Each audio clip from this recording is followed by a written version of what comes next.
Hello दोस्तों, स्वागत है आपका इन हाउस एकेडमी में। आज हम बहुत ही इंपॉर्टेंट टॉपिक डिस्कस करने वाले हैं टुवर्ड्स सिविल डिसओबीडियंस। आपने इससे पहले की वीडियोस देखी होंगी जिसमें हमने नेशनलिज्म के बारे में बात करी थी। नेशनलिज्म में हमने बहुत सारे टॉपिक डिस्कस किए थे, arrival of Mahatma Gandhi, Jallianwala Bagh, Rowlatt act, gorilla movement. आज हम अपनी क्लास को आगे बढ़ाते हैं और अपने टॉपिक्स को भी आगे बढ़ाते हैं और देखते हैं कि नेक्स्ट क्या क्या नेशनलिज्म इन इंडिया के अंदर हमारे कंटेंट है। तो आज बहुत ही ज़रूरी टॉपिक आपके साथ डिस्कस करने वाला हूं जिसका नाम है towards civil disobedience. Towards civil disobedience. ध्यान से समझिएगा, अपनी अपनी नोटबुक्स निकाल लीजिएगा, साथ में रहिएगा और हम आज का टॉपिक डिस्कस करेंगे। आइए देखते हैं।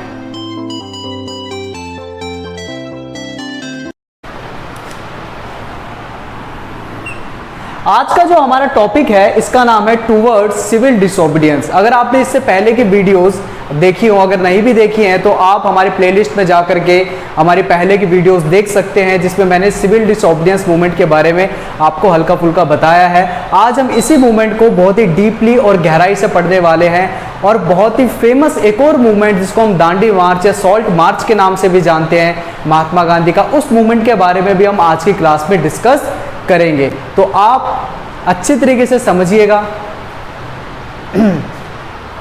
महात्मा Gandhi decided to withdraw non cooperation movement in 1922। जरा सा हम पीछे चलेंगे, एक कदम पीछे चलेंगे।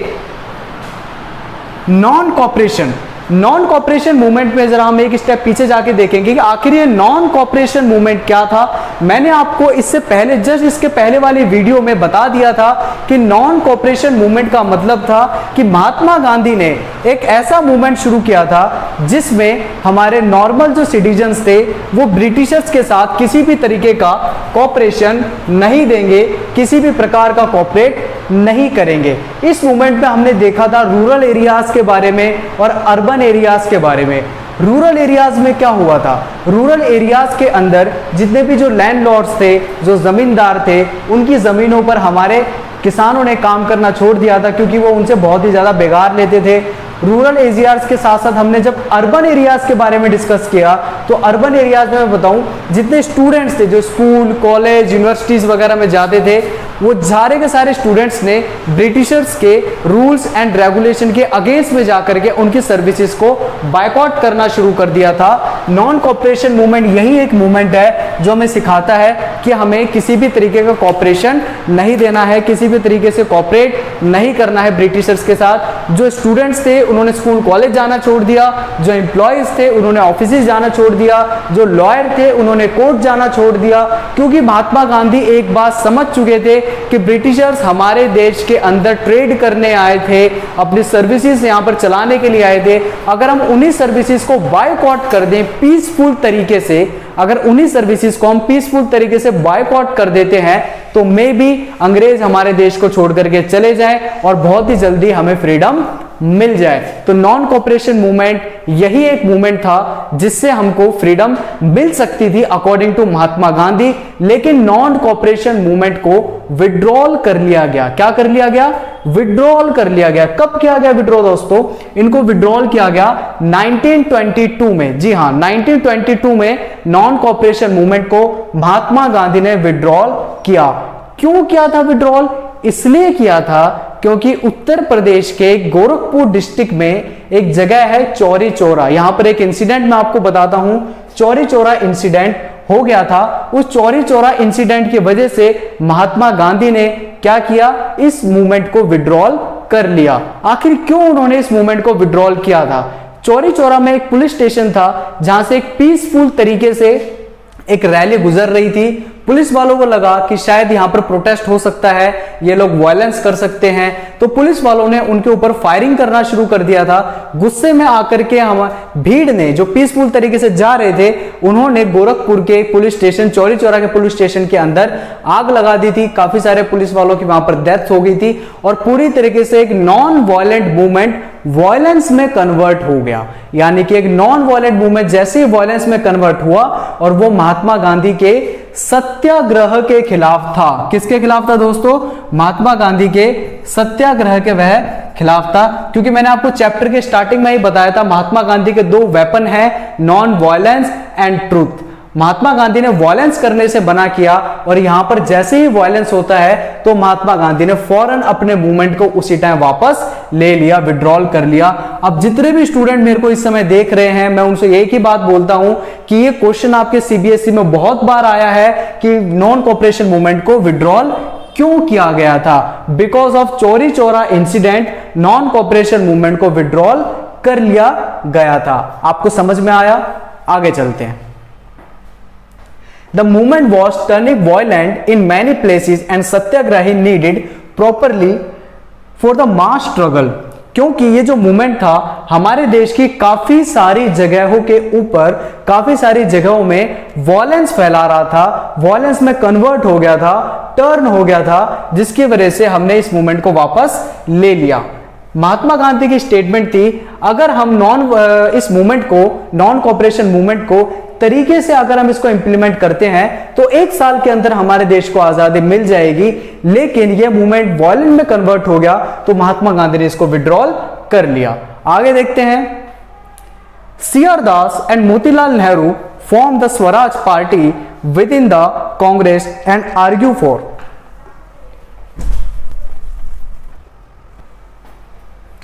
CR Das and Motilal Nehru form the Swaraj party with in the Congress to argue for the return to council of the politics। यहां पर सीआर दास एक political leader, CR Das and Motilal Nehru the father of Jawaharlal Nehru, इन्होंने एक पार्टी को यहां पर फॉर्म किया जिसका नाम था स्वराज पार्टी। क्या नाम था? स्वराज पार्टी। हालांकि देश के अंदर कांग्रेस ऑलरेडी वर्क कर रही थी, बट कांग्रेस के चलते भी इन्होंने एक और पार्टी यहां पर फॉर्म करी जिसका नाम था स्वराज पार्टी। ये वर्ड मैंने आपको पहले भी बताया है, स्वराज इट मींस खुद का राज, यानी कि ये वर्ड सिंबलाइज करता है हमारी आजादी को, हमारे इंडिपेंडेंसी को। Salt was a powerful symbol that could unite the nation। अब आप बोलोगे सर एकदम से सॉल्ट कहां से आया यहां पर? तो मैं यहां पर आपको एक और मूवमेंट के बारे में डिस्कस करना चाहता हूं जो मैंने वीडियो के स्टार्टिंग में बताया था, जिसका नाम है सिविल डिसओबीडियंस मूवमेंट। इस वर्ड को जरा आप समझो, सिविल डिसओबीडियंस। ओबीडियंस का मतलब होता है किसी भी आज्ञा को मानना, आज्ञाकारी होना। डिसओबीडियंस का मतलब होता है आज्ञा को ना मानना। महात्मा गांधी का यही मूवमेंट था, यानी कि अगर ब्रिटिशर्स कोई भी लॉ बनाते हैं, कोई भी आज्ञा हमको देते हैं, कोई ऑर्डर हमको देते हैं, तो हमें उसको फॉलो नहीं करना, हमें वायलेंस नहीं। बात कर रहे हैं यहां पर एक मूवमेंट के बारे में, सिविल डिसओबीडियंस में, जिसमें हम किसी भी प्रकार की आज्ञा नहीं माननी है, हमें कोई भी ऑर्डर फॉलो नहीं करना है। अगर हम इस मूवमेंट को भी ब्रेक कर देते, इसमें वायलेंस फैला देते, तो शायद महात्मा गांधी इसको भी वापस ले लेते। तो काफी होप थी महात्मा गांधी को इस मूवमेंट से, सिविल डिसओबीडियंस। अब देखो मैं यहां पर बात करता हूं सॉल्ट की। इन नालायक अंग्रेजों ने क्या किया, हमारे सॉल्ट के ऊपर टैक्स लगा दिया। किसके ऊपर टैक्स लगा दिया? सॉल्ट के ऊपर टैक्स लगा दिया, नमक के ऊपर टैक्स लगा दिया। सॉल्ट जो कि हमारा एसेंशियल गुड है, हर घर में सॉल्ट का इस्तेमाल होता है, सॉल्ट जो हमारे खाने में इस्तेमाल होता है, उसी के ऊपर टैक्स इन्होंने लगा दिया था। क्योंकि अंग्रेजों ने अभी तक जितने भी टैक्सेस लगाए थे, हमने उन सभी चीजों का बॉयकॉट कर दिया था। तो इन्होंने सोचा कि हम ऐसी कौन सी चीज पर टैक्स लगाएं जिससे ये जो इंडियंस है परेशान हो जाए। तो इन्होंने किस पर टैक्स लगाया? इन्होंने सॉल्ट पर टैक्स लगा दिया। और सॉल्ट तो एक ऐसी चीज है जो हर घर के अंदर इस्तेमाल होती है। अब इस सॉल्ट पर लगे हुए टैक्स ने सभी इंडियंस को बहुत ही ज्यादा प्रभावित किया। अब ये टैक्स क्या था, क्यों लगाया गया था, किस लिए इन्होंने लगाया, इसके बारे में हम देखते हैं। Salt was a powerful symbol that could unite the nation. देखिए जी, बहुत बड़ी बात यहां पर लिखी है, salt a powerful symbol that unite the nation. यानी कि सॉल्ट एक ऐसा सिंबल है जिससे हमारे देश की यूनिटी शो होती है। अब आप बोलोगे सर सॉल्ट से क्या यूनिटी शो होती है? मैंने पहले ही आपको समझाया, सॉल्ट हर घर के अंदर इस्तेमाल होता है। ये रिलीजन नहीं देखता है, आप हिंदू हैं, मुस्लिम है, जैन है, बुद्ध है, सिख है, पारसी है, आप किसी भी कम्युनिटी से, किसी रिलीजन से क्यों ना बिलोंग करते हो, लेकिन जब आपकी एसेंशियल गुड्स पर बात आएगी तो कहीं ना कहीं आप सभी यूनाइट होकर के उसके खिलाफ आवाज उठाएंगे। तो अंग्रेजों ने सॉल्ट पर टैक्स लगा करके गलत किया, लेकिन कहीं ना कहीं इसका बेनिफिट हमारे देश को ही मिला। कैसे मिला? इस सॉल्ट पर टैक्स लगने से हमारा पूरा का पूरा देश यूनाइट हो गया और सिविल डिसोबीडियंस मूवमेंट में बहुत बड़े लेवल पर लोगों ने पार्टिसिपेशन किया।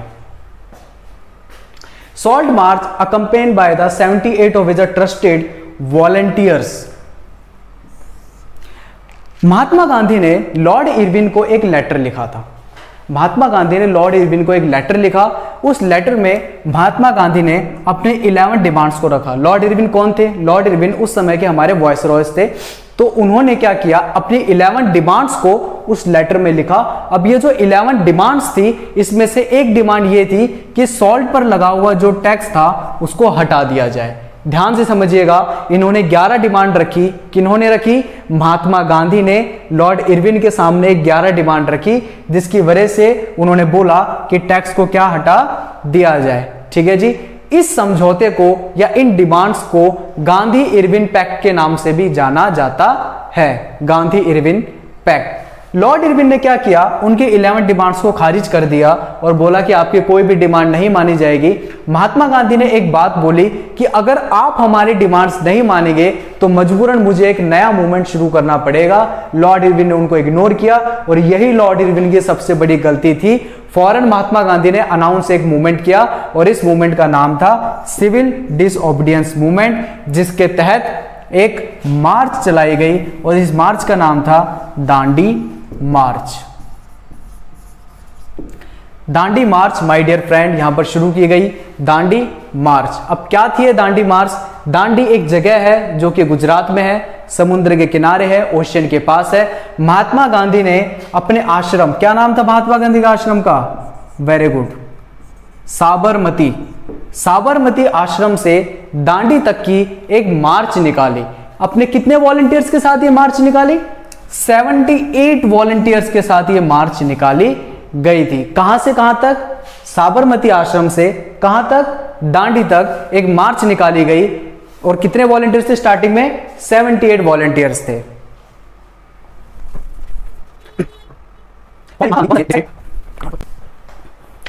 Finally Mahatma Gandhi once again decided to call off the movement and entered into the pact with Irwin on 5th of March। मैंने थोड़ी देर पहले आपको समझाया था, महात्मा गांधी ने लॉर्ड इरविन के सामने कुछ डिमांड्स रखी थी। क्या डेट थी वो? 5th of March 1931। 5th of March 1931 में महात्मा गांधी ने लॉर्ड इरविन के सामने कुछ डिमांड रखी थी। उस डिमांड में एक डिमांड थी सॉल्ट से टैक्स हटा लेने की, जो मना कर दी गई थी। Participants saw the movement in the different angles such as the पट्टीदार्स of the Gujarat and Jats of the Uttar Pradesh. इस मूवमेंट के अंदर Patidars of Gujarat and Jats of Uttar Pradesh, यानी कि कम्युनिटी है पट्टीदार एंड जाट, इन्होंने भी बढ़ चढ़ करके हिस्सा लिया। ये काफी पैसे वाले लोग थे, कुछ रिच पीपल थे उस समय को, और काफी बड़े लैंडलॉर्ड्स भी थे। उन्होंने भी इस मूवमेंट के अंदर महात्मा गांधी का साथ दिया।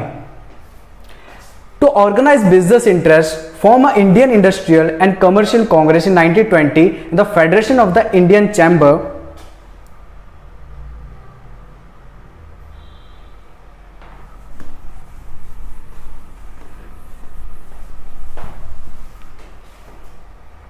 Federation of the Indian Chamber to Commerce and Industrial, FICCI, Gandhi called the untouchables, that is the Harijan, children of the God।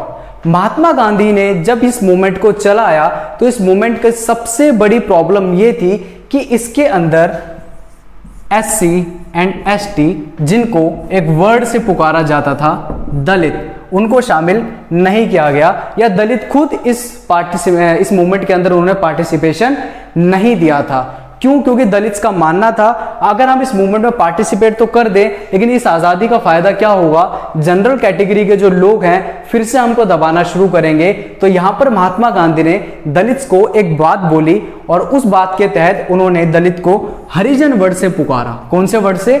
हरिजन से, जिसका मतलब होता है चिल्ड्रन ऑफ गॉड।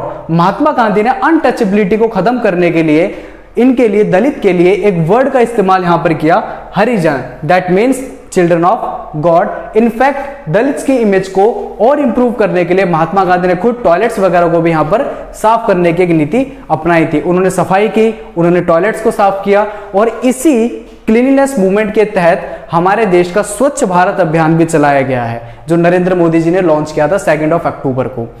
इसके साथ ही दोस्तों मैं आपको लेके चलता हूं दोबारा से दांडी मार्च में।